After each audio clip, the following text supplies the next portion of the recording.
Good afternoon. I'm Jim Holmes, Mayor of Waco, and it's an honor to be with you here today. Thank you to the Greater Waco Chamber of Commerce, and thank you for hosting this event. Thanks, Matt and Carolyn. I appreciate you guys and the entire Chamber team. You guys are fantastic. I appreciate the partnership. And thank you all for coming today. Another record crowd. We got people in line still eating here. This is fantastic. This place is full. And so it's exciting to be here with a great crowd here today. And I'm going to start the city address by saying that the state of the city is strong because Waco is not standing still. We are moving forward. Our story is one of growth, resilience, and opportunity. We are a city of momentum, as demonstrated by this short film that we're about to watch. Waco is a city on the move, a city of vision, a city of momentum. Every day our story continues, built by the hands of those who came before us and carried forward by the energy, creativity, and determination of the people who call Waco home today. Our strength begins with the essentials: public safety, strong infrastructure, reliable services. From safe neighborhoods to improved roads, from clean water to responsive emergency teams, Waco delivers on the basics that build trust and allow our community to thrive. Momentum is about growth. Over the past decade, Waco has welcomed new businesses, created thousands of jobs, and attracted billions in private investment. But more than numbers, it means opportunity. Opportunity for families, for entrepreneurs, and for the next generation. Momentum is about quality of life. Our parks are expanding, our zoo is growing, our Riverwalk is transforming. We are creating spaces where families gather, neighbors connect, and memories are made. Momentum is about revitalization. Downtown is alive again, with energy, entertainment, and opportunity on both sides of the river. What once seemed impossible is now becoming reality. Momentum is about people. Our investments in education, workforce training, and housing are building a stronger Waco, one where every resident has a chance to learn, work, and thrive. Momentum is about unity. From our council to our community partners, from our faith leaders to our foundations, from our businesses to our nonprofits, we are moving forward together. Waco is not standing still. We are moving forward. We are building on the foundation set by generations past. We are writing the next chapter of our city story. This is the city of Waco. This is the city of momentum. And our story continues. Fantastic. That's a great, let's hear it. A great movie. And now we'll get into the nuts and bolts of the presentation, but that was beautiful. Thanks, Monica Settlemeyer. I think you're over here, and Jose Zuniga for putting that together. It's very energizing, and it also builds on the Texas governor's compliments here in Waco last week about this city being an important part of the Texas economic juggernaut. Very, very happy to see that. The purpose of today's presentation is to provide a brief update on the many projects and initiatives in this city. These initiatives demonstrate that Waco is not only moving forward, but we are flourishing. Our agenda today will cover Waco leadership, budget highlights, the City of Waco successes and initiatives along 5 points: public safety, infrastructure, downtown revitalization, quality of life, and economic development. So I'm going to start with Waco leadership this morning. I'm so thankful and honored to serve as the mayor of Waco this year. We have an extremely strong, experienced, and collaborative council that I get to work with. I'll introduce them now. First of all, in District 1, Andrea Bearfield, Mayor Pro Tem. And she's right over here. Let's hear it for Andrea. So eloquent, insightful, plugged in locally, statewide, and nationally, a great partner on council. And it looks like AJ and I will be breaking, we haven't talked about this, we're breaking a record next year for the most consecutive years that two council members have served together, 8 years. A record set by Alice Rodriguez and Lawrence Johnson back in the 90s. So we'll go down in history together, AJ. City is lucky to have Andrea on council. Second, District 2, Isabella Zano, she's actually working today, so I don't think she made it here. Just elected to council this past May, a great school administrator and educator, and a very great community advocate. A lot of big projects going on in District 2 right now. District 3, Josh Borderud. What a great legal mind, a highly refined and expressive sense of humor for those who know him and his friends. Very, very good on the memes. He keeps the mood light. He helps explain some of the finer legal points on council issues. Just, it's wonderful. Josh has announced that he's not running for re-election next May, so this will be his last State of the City meeting, and I'd like to recognize him for his excellent service here in Waco. Let's hear it for Josh. Josh, right here.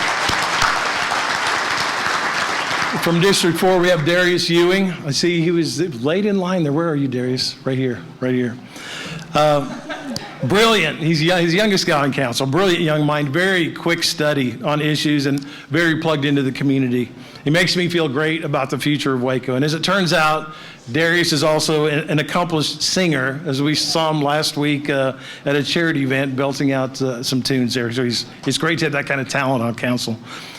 District 5 is George Chase, also over here at the table. Great business mind, served as chairman of this Greater Waco Chamber of Commerce just several years ago. Very valuable to council in understanding financial and budget initiatives on the council, and a pleasure to work with. Let's hear it for George.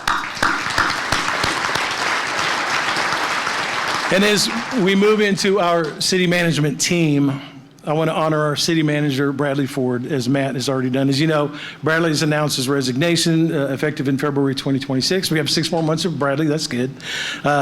He has been instrumental in shaping Waco's momentum. His vision and dedication will leave a lasting mark. Bradley has been a genuine joy to work with, and he's helped set a strong foundation for this city, balancing multiple priorities responsibly, driving major projects, and empowering staff to deliver excellent service to our residents. His leadership has positioned Waco to thrive well into the future. Thank you, Bradley. Let's hear it for him one more time.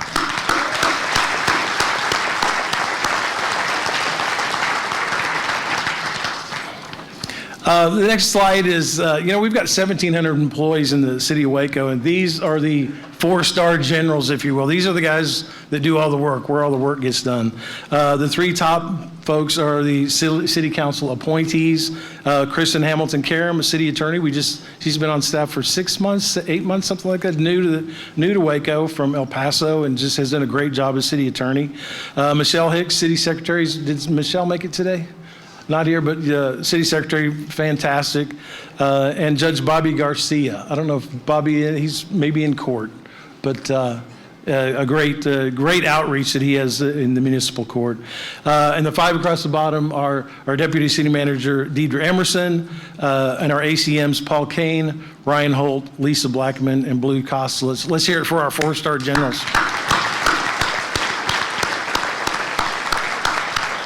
We have a great team on the 3rd floor of City Hall. Now we're going to talk a little bit about our budget.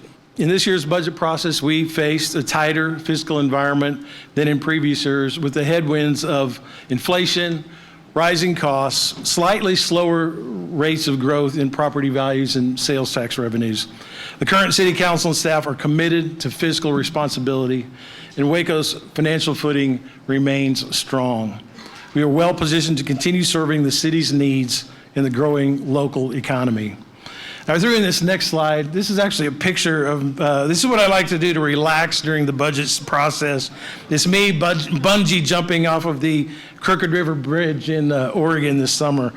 It's a little bit symbolic of all the challenges that we face in putting together a budget. We try to hold the line on tax rate. We continue to provide best-in-class services, and we got to work on streets and pay for the streets, and we have to manage smart growth, all the while dealing with rising costs, slowing growth rates, and challenges brought about by sometimes our state legislators. Pat still here today? I don't want to pick on Pat.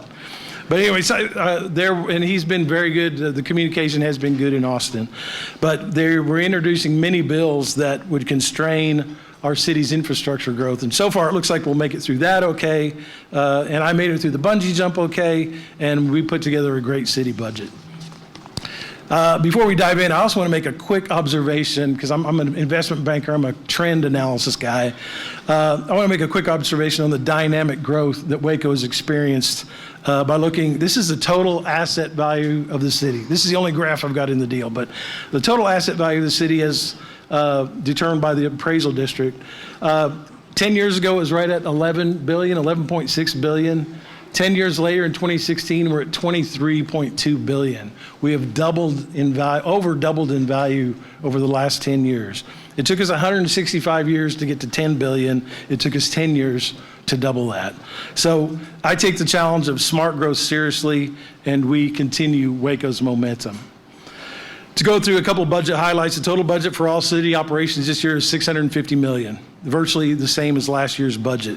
This new budget includes $210 million general fund to support our core services like public safety, street and bridge maintenance, economic development, parks and rec, and administration. We also have $134 million in capital improvement program focusing on infrastructure modernization. For this year's budget process, Bradley and all the city department heads undertook a rigorous efficiency evaluation. We identified over $32 million in budget savings by eliminating 70 positions that were vacant, that had been vacant for a while. So we've restructured some of the department functions. We have a strong balance sheet and strong cash reserves. We continue to maintain the strongest cash reserves in the history of Waco. And we have a continued commitment to improved systems, software, and processes, and a dedication to efficiency and performance improvements as we deliver best-in-class services. We did not raise our tax rate. We maintained the lowest tax rate in more than 16 years. And we also preserved the higher property tax exemptions to benefit homeowners and residents over 65 years old.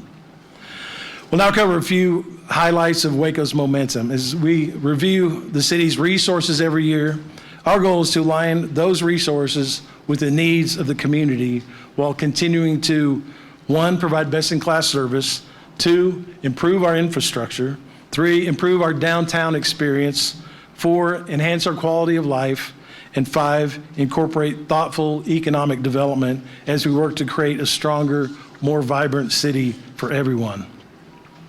Waco remains one of the safest cities in Texas, thanks to the hard work of Chief Victorian and our Waco Police Department. Our police officers answered over 95,000 calls last year, and we continue to see the lowest crime rates in over 30 years. And I want to give Chief Victorian Police Department applause. Lowest crime rates in over 30 years. It's fantastic. Our fire department is an ISO Class 1. That's the highest rating you can get in the nation. In the past year, we celebrated the opening of Fire Station 15 out on Ritchie Road, and we're now under construction on Fire Station 4 on LaSalle, expanding coverage as our city grows. This year, we also welcomed Robbie Bergeson as our new fire chief for the fire department. Chief Bergeson has been with the department for the past 28 years, and his proven leadership and operational expertise will continue to move us forward. And when it comes to services that people rely on every day, clean water, trash pickup, waste removal and treatment, Waco delivers. Nearly 100% of our collections are on time, and we produced more than 10 billion gallons of drinking water last year. And we are expanding wastewater capacity to serve the future. These are the building blocks of momentum. Secondly, momentum is about improving the city's infrastructure. This year, we are budgeting a significant amount for infrastructure, $134 million for streets, bridges, water, and drainage. The city maintains over 1,500 lane miles of streets. And as older inner city streets deteriorate and suburban growth necessitates expansion, maintaining Waco streets is a very expensive proposition. We continue to strategize the funding and prioritization of street construction and maintenance projects across all parts of our city. As our existing Old Lorena Road landfill site reaches capacity later this year, we will be cutting the ribbon on the new $23 million landfill and $16 million transfer station that will start receiving waste on October 1st, just next month, giving us long-term stability and flexibility. On the wastewater front, we are doubling the capacity of the Bullhide wastewater treatment plant south of Waco, a $75 million investment that ensures that Waco's growth doesn't outpace its services. And as we discuss the city's infrastructure, one of the most important elements to smart growth is the quality and quantity of our municipal water supply. Earlier this fiscal year, the city completed an integrated water resource plan that developed a 100-year strategy on Waco's water sources, including Lake Waco, the Brazos River, the increased use of non-potable water, and the continued enhancement of our DAF water treatment plant. Infrastructure isn't flashy, but it's momentum in action. The third thing I want to talk about is momentum in downtown Waco. University Park's drive downtown along Riverfront has been transformed, as you can see as we've rolled down the street there. Over 400 units of new housing, retail, restaurants, parking, and public space. The Brazos River is becoming the civic heart of Waco. And with Baylor's new Foster Pavilion and McLean Stadium also downtown, the game day experience in Waco has reached a new level of economic impact. The city is improving and expanding the south side of the Brazos Riverwalk, investing $25 million in walkway enhancements from Webster Avenue over to the Baylor Law School, with plans calling for new lighting, water features, a bridge, and improved accessibility. And in East Waco, momentum is real. The Bridge Street Plaza, improved Elm Avenue, new housing, hotels, and a relocated farmers market are all bringing new energy to the neighborhood. 10 years ago, downtown was quiet. With the catalyst of the Magnolia Effect in our entrepreneurial business community today, downtown Waco is alive with restaurants, shops, music, and people. That's momentum, and it's on the rise. Waco is also on the cusp of additional downtown redevelopment along the riverfront. This is a 20-year plan that envisions 5 distinct districts across more than 100 acres, offering amenities, businesses, and experiences that embrace our residents and our visitors. We're currently planning phase 1A of the project, and this is gonna knock your socks off. It's gonna be San Antonio-style Riverwalk, a downtown community park, historic fountain and promenade, and prime commercial, office, and residential development sites that will invigorate downtown. The fourth thing I want to talk about is the momentum, which is also about quality of life enhancements. The former Floyd Casey Stadium, now officially named the Alice Martinez Rodriguez Park, at $25 million will be one of the largest park investments in the history of our city. And it aims to create a regional destination park accessible to individuals with diverse physical abilities. China Spring Park in Northwest Waco is under construction, and Cameron Park in downtown Waco continues to be a jewel of our community. At the Cameron Park Zoo, the Penguin Shores exhibit opened earlier this year, along with the grand opening of the Education and Veterinary Center. Strong partnerships and community support made these improvements possible. Up next for the zoo are renovations and expansion of the Animal Commissary Building. Out at the Waco Regional Airport, our renovated terminal now greets visitors with a modern design and local art, which the city put in place earlier this fiscal year. These enhancements improve the beauty and flow of the terminal, and it will continue to thrive with your support. The city continues to support the operations of many regional attractions, such as the Texas Ranger Museum, the Waco Mammoth Site, the Cottonwood Creek Golf Course. Every one of these investments makes Waco not just a place to live, but to love. Lastly, momentum is about people and growth. In the past 8 years, Waco has welcomed 35 new companies, 4,500 new jobs, and $3.3 billion in capital investment. Our economy continues to diversify and strengthen, ensuring opportunities for residents across the region. We've seen some big names in the industry come to Waco, including Graphic Packaging, Amazon, Uzanoots, Electrolit, and Vossas, and more. These new companies create a larger tax base for the city, shifting the balance from residential to commercial, and they help create financial security for our residents through higher paying jobs. The new 30,000 square foot work site, which was a partnership between the city, the county, and TSTC, thank you here, Beth, opened earlier this year, training residents for the high demand jobs of tomorrow. It offers Wacoans the opportunity to get the skills needed for the growing job market in Central Texas' top industry employers. The early returns on this initiative are proving to be very successful. The Bledsoe Miller Steam Center will open in 2026 downtown on the banks of the Brazos River and will inspire young and old in science, technology, engineering, arts, and math. In partnership with Baylor, MCC, TSTC, SpaceX, and even the Navy, this facility will empower our next generation. An important component in economic development is housing. The city is currently supporting the planning and development of 11 new housing projects that will add over 2,500 new homes and multifamily units to the market. These developments are located all over the city, including Floyd Casey development, the Riverway development, the Renaissance at Sanger Avenue, Cypress Village on Gurley Lane, and pocket neighborhoods near Cameron Park and MLK, and future developments on 12th Street and 15th Street. This means more options for families, better affordability, and stronger neighborhoods citywide. These are investments in our people, and that is how momentum becomes sustainable. Friends, the state of our city is strong, and our success is defined by the people of Waco, resilient, creative, hardworking, and hopeful.